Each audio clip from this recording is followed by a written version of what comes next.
Welcome to Healthy versus Toxic, the podcast where licensed mental health professionals explore what makes a relationship healthy or unhealthy or even abusive, all from a scientifically informed perspective.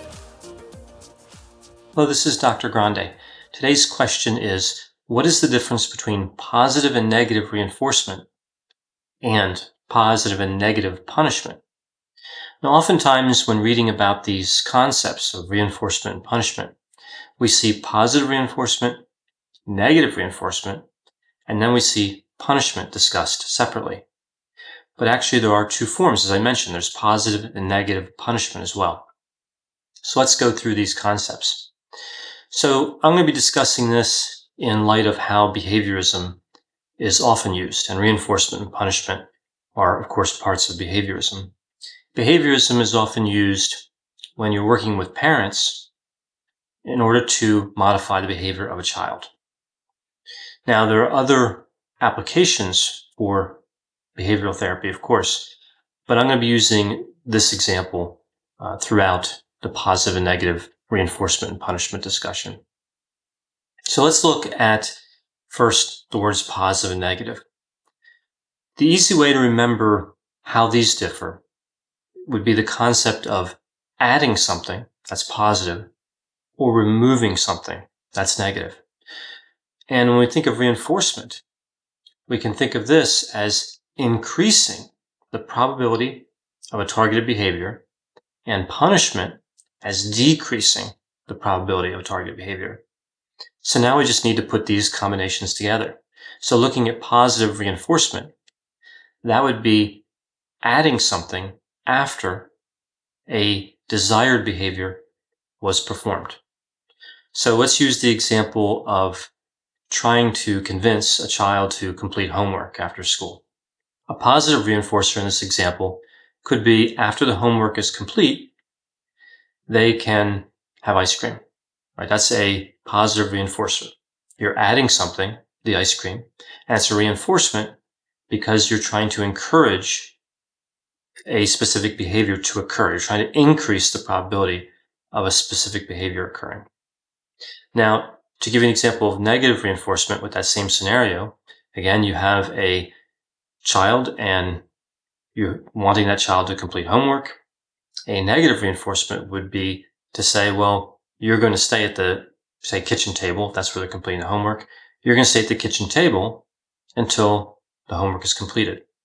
That's negative reinforcement, because once the homework is completed, the negative stimulus, having to stay at the table, is removed.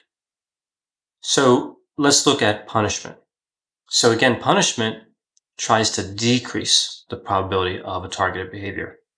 So let's say there's a child and they're writing on the walls with markers, and you want to, understandably, discourage this behavior.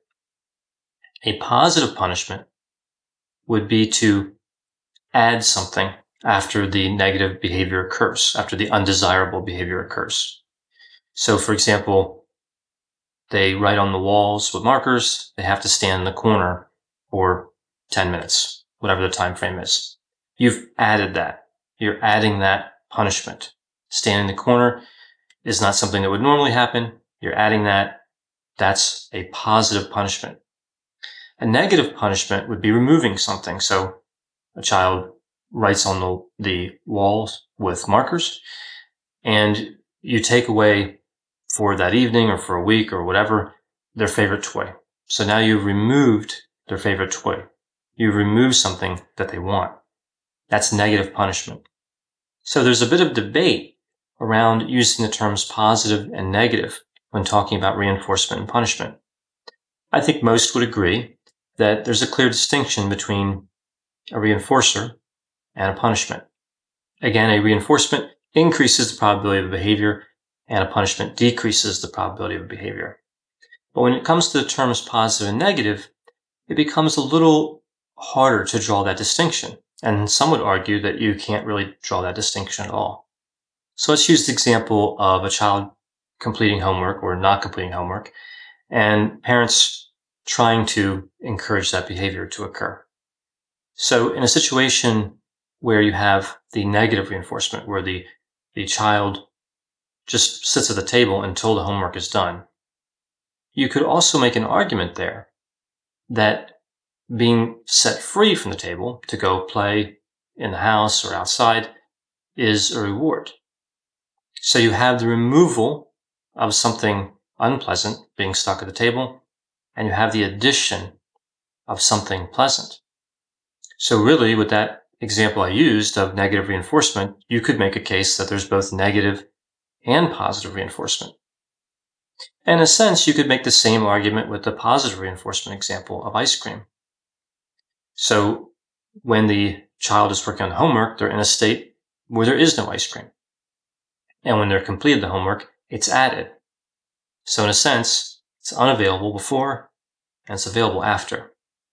Although in that particular example, I feel like you could make a stronger case there for positive reinforcement. And I'm basing that on the way that I usually draw the distinction. If you're looking at the two sides, like for example, going back to the child who's stuck at the table until the homework's done. If you look at the two sides of that, being stuck at the table and being allowed to play in the rest of the house or outside, I would look and say, which one's normal? Which one's expected?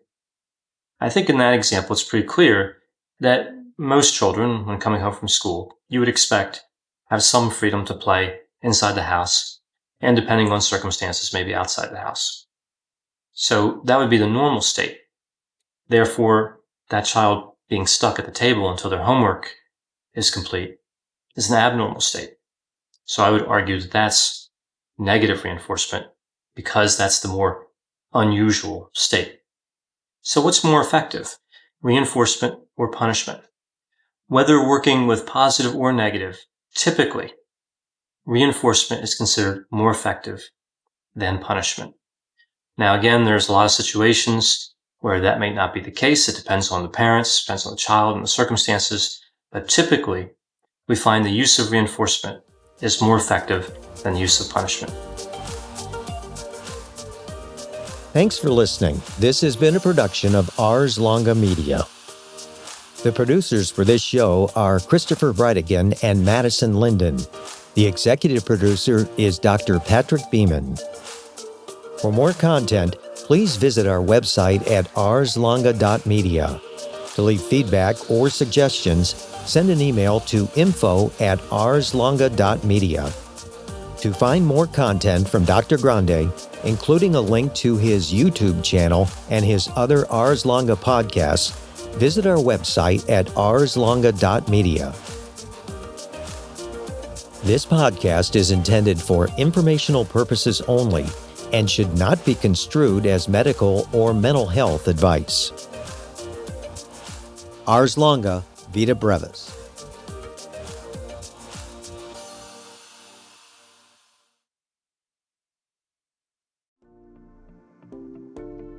Welcome to the Bravery Academy. My name is Emma Ferris and I'm your host. This podcast is crafted to share the stories of courageous individuals who've overcome adversity and found the courage to live their best lives. We'll explore the science of well-being, courage and connection, and interview top thought leaders, game changers, and survivors.